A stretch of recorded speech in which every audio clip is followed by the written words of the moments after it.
uh, co-founder of Hummingbird Chocolate, based out of Almont, Ottawa. So glad that you're with us today and that you accepted to talk to us. We're very honored to have you.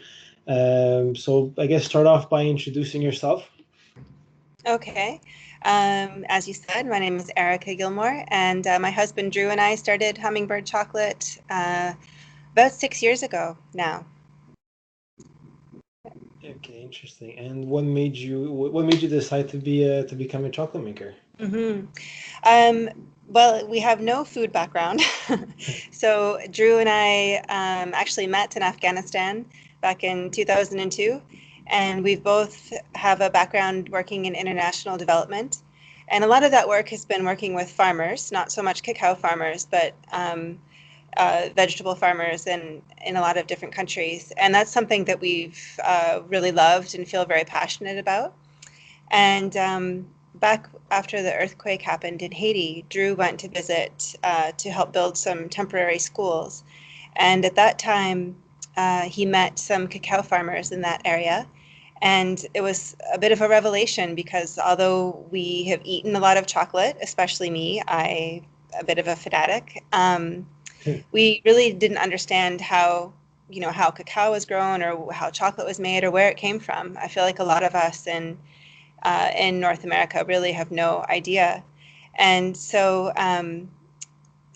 he told me about this, and we were sort of looking for a career transition, something that would allow us to spend more time in Canada with our daughter, but still have an impact on farmers in developing countries. So we started playing around a little bit with making chocolate in our basement, and I quickly became addicted to the process because it's so fascinating and interesting. And yeah, we started selling at a farmer's market, and 8 years later now, I guess here we are selling chocolate across Canada and some parts of the world.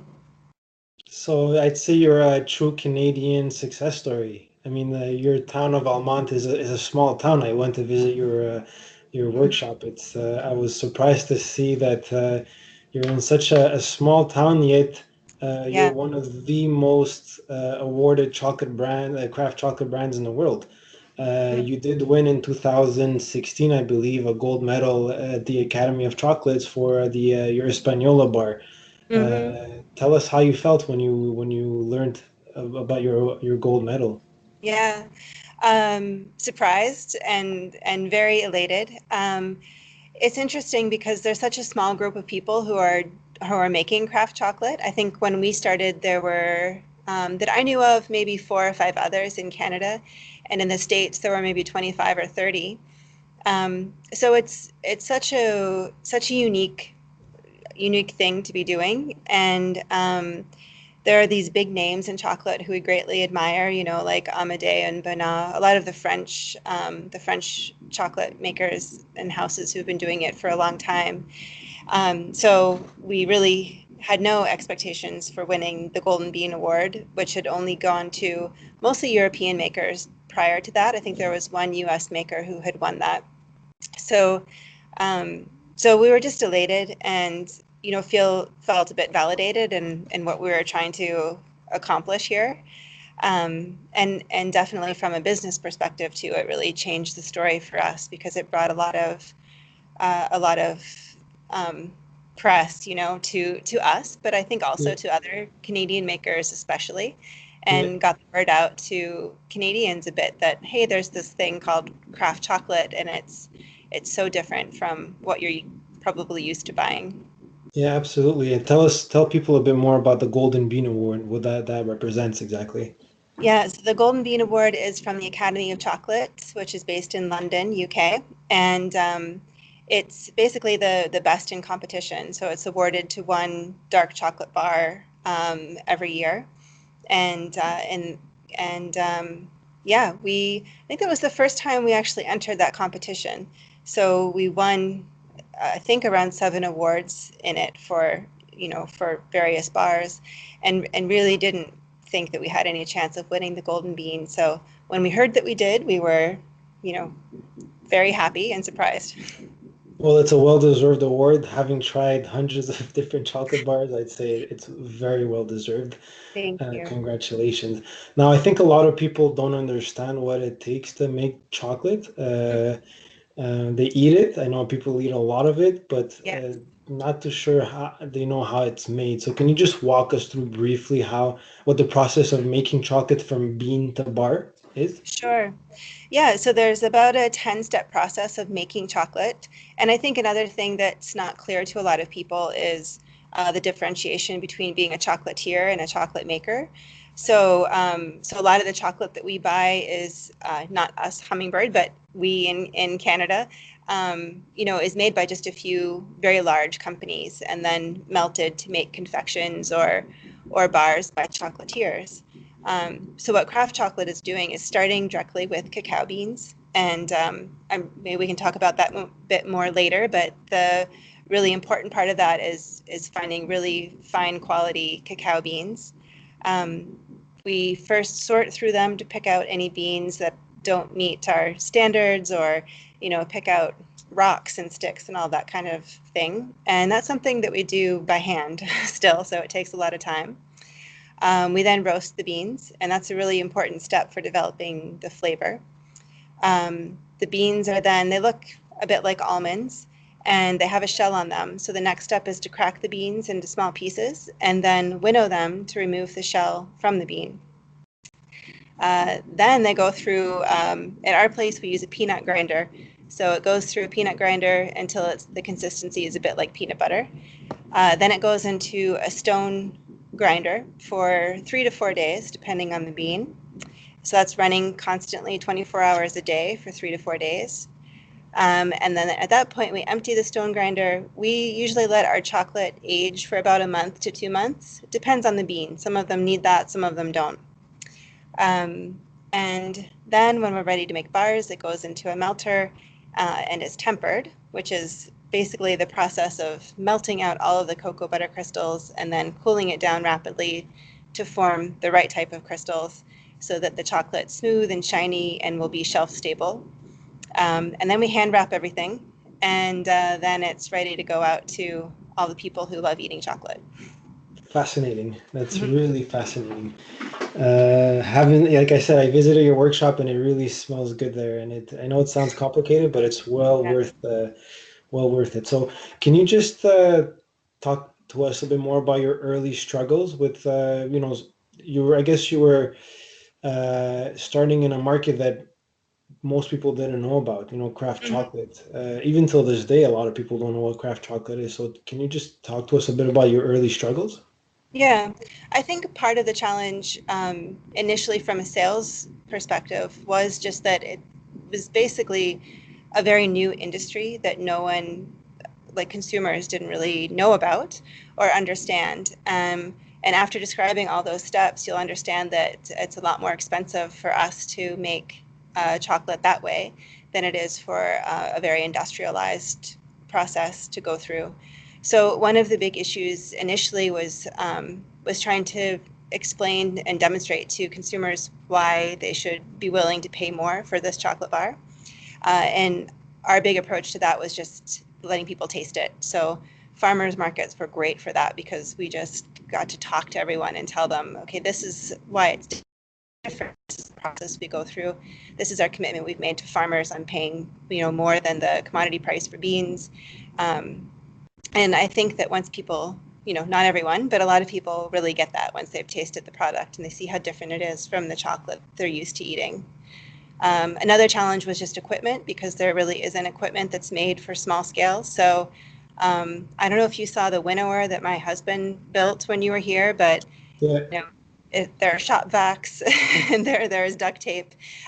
We had to kind of make a lot of our own equipment or borrow things from other industries like the peanut grinder. We use a chicken rotisserie oven for the oven. We had a drum built in it. So there was a lot of kind of innovation that had to happen to make it work.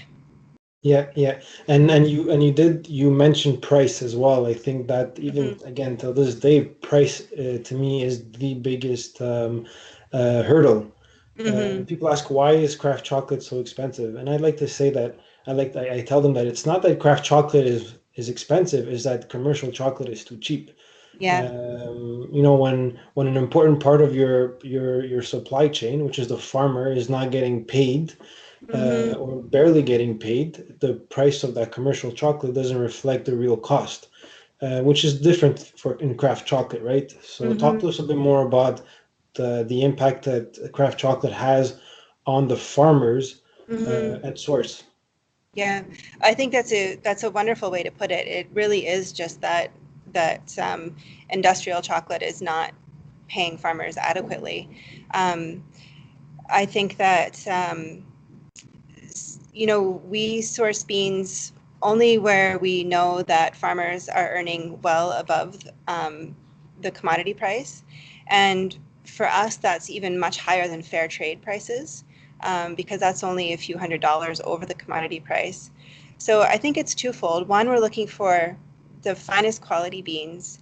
And part of what we do when we go to visit farmers, Drew was recently in Peru and in Colombia, and Colombia is an interesting location because it's kind of an emerging market for cacao beans, and a lot of the farmers there are transitioning from illicit crops to cacao, and so it part of what he was doing there was really trying to demonstrate to the farmers that look, we'll pay more for quality, and it's really going to be worth all of our while if we can focus on these really high quality fine flavor cacao beans. So I think those two have to be connected because I don't think we want to um, we don't want people to keep growing more of the sort of horrible tasting cacao that really needs to have a lot of sugar and flavorings added to it. So that's been our approach. And we also get beans from a farm in Dominican Republic, which is the reserve is Orzal. It was created as a bird reserve, and it also has like 100 acres of cacao. And then as part of that, they're also working with farmers in the area who are committed to growing shade grown cacao. And they earn quite a high premium for keeping their shade trees and using an agroforestry approach to growing. And they see the value of that, of doing that. So that's one of the things that I love about cacao is that, and chocolate, is that if it's all done right, everyone can benefit. Like farmers can benefit, um, consumers can benefit, chocolate makers can benefit, and the environment can. If all of those things are met. Absolutely. As consumers, we get to eat a chocolate that's a lot healthier, less Mm-hmm. processed, less additives. I mean, your chocolate typically has three ingredients, right? The cocoa bean, Right. cane sugar, and cocoa butter. Right. You do have your peanut butter enjoy, which has real peanuts added to it, or your Mm-hmm. fleur de sel, which has also real sea salt. But those are all natural additives, right? Right. So yeah, as consumers, we greatly benefit from craft chocolate as well, and as farmers, the farmers as well. Yeah. And just to go back to the farmers, you do visit them. I think you told me every year you like to go visit a farm and you stay with the communities there. I guess you build a relationship with them that lasts, I guess, for a long time, right? Yeah, we're working on that. I mean, when we were first starting out, we visited a few farms, but it's hard to start a business and take a trip every year. So when we haven't been able to go directly, we've worked with either other chocolate makers who we know have gone to visit the farmers and have been transparent about the price that they're being paid, or with organizations like Uncommon Cacao, which is a group that publishes a transparency report every year about exactly what they've paid for the cacao and what chocolate makers are paying.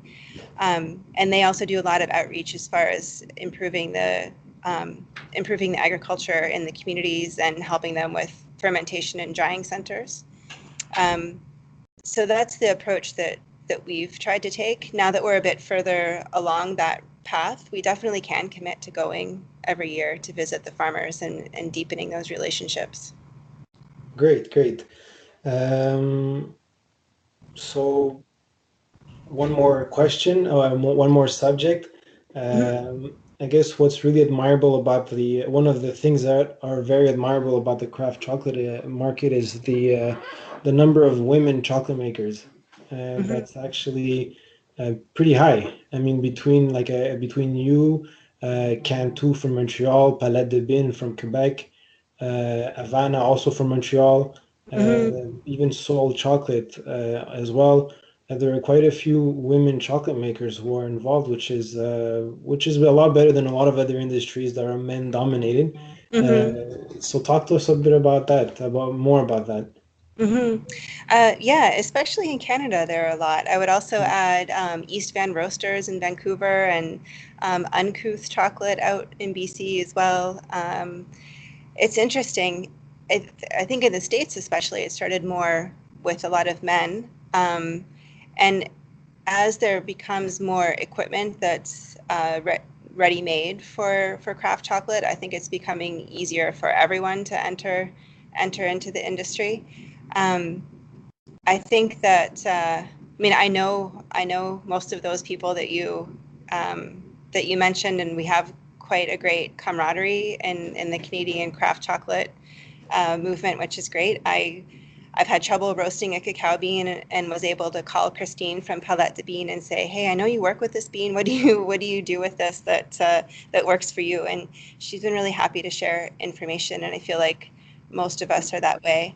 Um, and I don't know if that has anything to do with more of us being women or not, but Yeah, um, but yeah, I think that it's really interesting that that's happened, especially in Canada, and it is a really great thing to see. especially nowadays Yeah, yeah. with a lot of movements out there, and it's refreshing to see that the chocolate in the craft chocolate industry has such a in Canada advanced so much thanks to women, and Hmm. hopefully this industry lives on for many many years. Yeah. That wraps up my series of questions. Thank you so much. So just to tell our viewers that this month, November, we will include the Hummingbird's award-winning Hispaniola bar in our subscription box. So looking forward to sharing that wonderful chocolate with everyone. Thank you so much, Erica, and have a great day. Okay. Well, thank you. Thanks for sharing the news about craft chocolate. We really appreciate it. Ah, it's my pleasure. It's because I love it so much. Yeah. I can't stop eating it. So when you That's a good believe in thing. your product. Yeah. All right. Thanks. Thanks. Bye.